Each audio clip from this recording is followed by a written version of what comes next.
Pernah nggak sih ngerasa kejepit banget sama masalah keuangan? Kayaknya dunia mau runtuh ya kan? Tapi tunggu dulu, gimana kalau kita lihat dari sisi yang beda? Gimana kalau masa sulit ini justru jadi momen buat kita? Momen buat ngebangun sesuatu yang lebih berharga dari uang, yaitu karakter. Nah, di pembahasan kita kali ini, kita bakal bongkar tuntas 7 kebiasaan tersembunyi orang-orang hebat pas lagi ngadepin tekanan finansial. Yap, bener banget. Rasanya tuh persis kayak gitu. Semua pintu kayak ketutup. Rasanya sendirian banget di dasar jurang. Ini perasaan yang relate banget ya, dan sangat manusiawi. Nah, kutipan ini bener-bener nangkep esensi dari perasaan itu. Titik di mana harapan kayaknya jauh banget. Oke, sekarang coba kita putar balik cara pandangnya. Ini nih, inti dari obrolan kita. Gimana kalau titik terendah itu sebenarnya bukan jurang, tapi sebuah bengkel? Iya, bengkel tempat diri kita ditempah, dibentuk lagi jadi lebih kuat, lebih bijak. Jadi fokusnya bukan lagi soal berapa banyak uang yang hilang, tapi soal kekuatan baru apa yang bisa kita bangun dari sini. Terus, apa sih yang bedain orang yang berhasil ngelewatin badai finansial sama yang enggak? Jawabannya, ternyata bukan kekuatan super atau hoki, tapi sesuatu yang jauh lebih mendasar, kebiasaan. Yup, kebiasaan-kebiasaan kecil yang mereka bangun buat nopang diri sendiri waktu semuanya lagi goyah. Yuk, kita mulai dari fondasinya dulu. Dua kebiasaan pertama ini, intinya cuma satu, hadapi kenyataan. Apa adanya, nggak pakai bohongin diri sendiri, nggak pakai drama. Ini emang langkah paling berat, tapi juga paling penting buat bangun pijakan yang kuat lagi. Nah, ini nih yang menarik banget. Coba lihat perbandingannya. Di satu sisi, gampang banget kita lari ke harapan kosong. Ngarep ada keajaiban, atau pura-pura angkanya nggak separah itu. Wajar sih, soalnya ngelihat kenyataan itu sakit. Tapi di sisi lain, ada kekuatan yang luar biasa dari jujur sama angka. Berani lihat sisa saldo, berani ngakuin total utang. Justru kejujuran inilah yang ngebebasin kita dari ilusi dan jadi titik start buat ngambil keputusan yang benar-benar nyata. Lanjut ke kebiasaan kedua, ini soal ego. Tahu kan suara kecil di kepala kita yang lebih takut kelihatan gagal daripada beneran gagal? Nah, menahan gengsi misalnya, harus pindah ke kontrakan lebih kecil atau jual barang kesayangan, itu bukan tanda kita kalah loh. Justru sebaliknya, ini tuh strategi bertahan hidup yang paling cerdas. Ini artinya kita bilang, masa depan gue jauh lebih penting daripada omongan orang sekarang.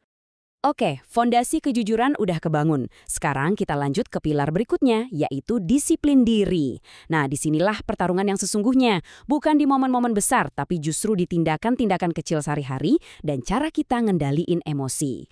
Pas duit lagi mepet banget, setiap 1.000 perak pun jadi penting. Disiplin sama hal-hal kecil kayak gini, nyatat pengeluaran, ngitung, terus ngatur, ini bukan soal pelit, tapi soal pegang kendali. Di tengah situasi yang rasanya kacau balau, hal-hal simpel inilah yang ngasih kita lagi rasa kuasa. Ini tuh kayak jaring pengaman yang kita buat sendiri, biar kita nggak jatuh lebih dalam lagi. Hayo, siapa yang pernah kayak gini?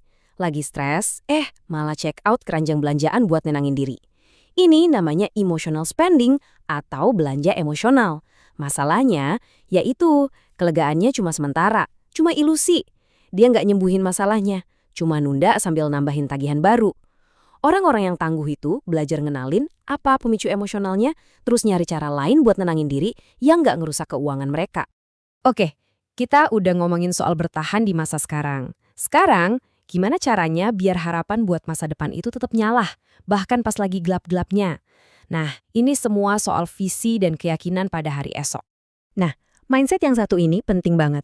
Daripada diam aja, nungguin keajaiban, atau pekerjaan impian datang, orang-orang yang tangguh itu fokus sama apa yang bisa mereka kendalikan, yaitu ngejaga pemasukan tetap ada, sekecil apapun itu. Kenapa? Soalnya pemasukan kecil tapi konsisten itu bukan cuma buat bayar tagihan, itu juga buat ngejaga semangat, ngejaga harga diri, dan jadi bukti buat diri sendiri kalau kita tuh masih bisa berbuat sesuatu. Jujur, saya suka banget sama kalimat ini, penghormatan pada masa depan.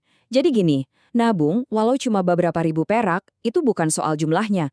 Tapi ini tuh tindakan simbolis yang kuat banget. Ini kayak kita bilang ya buat masa depan di saat kondisi sekarang bilang tidak.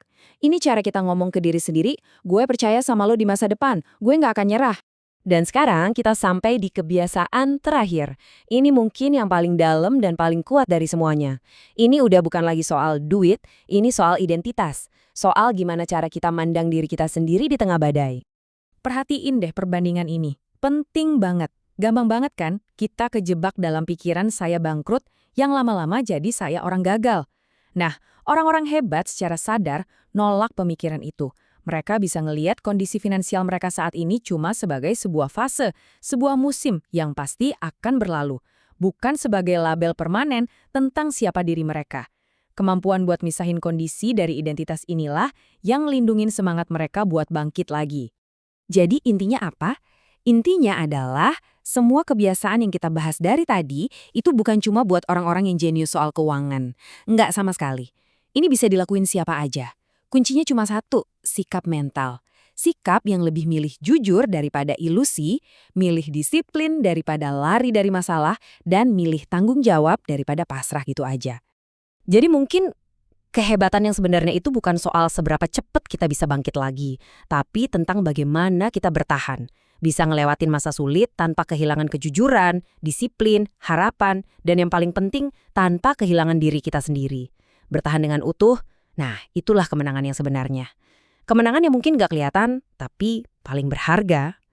Nah, setelah kita bedah semua ini, pertanyaannya sekarang kembali ke kita masing-masing. Gak usah nunggu perubahan besar-besaran. Perubahan itu selalu dimulai dari langkah kecil.